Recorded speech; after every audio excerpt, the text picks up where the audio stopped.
ज्या डॉक्टर बाबासाहेब आंबेडकरांना शाळेच्या बाहेर राहून शिक्षण घ्यावं लागलं, त्या डॉक्टर बाबासाहेबांनी अशी व्यवस्था निर्माण केली की आज डॉक्टर बाबासाहेब आंबेडकरांनी असा कोणताही एकही विद्यार्थी नाही की ज्या विद्यार्थ्यांच्या जीवनामध्ये त्यांना शाळेच्या बाहेर राहून शिकायची वेळ पडेल.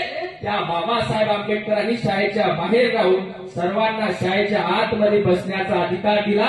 ते बाबासाहेब कसे घडले तर ते फक्त आणि फक्त शिक्षणातून घडले.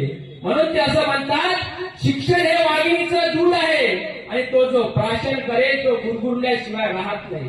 पण शिक्षणाला आम्हाला अध्यात्माची जोड लावावी लागेल, विज्ञानाला अध्यात्माची जोड. 6 डिसेंबर 1956 डॉक्टर आंबेडकरांचं परिनिर्वाण. ज्यांनी चंदनाच्या चितेवर भीम पाहिला त्यांनी याच दिवशी कोटी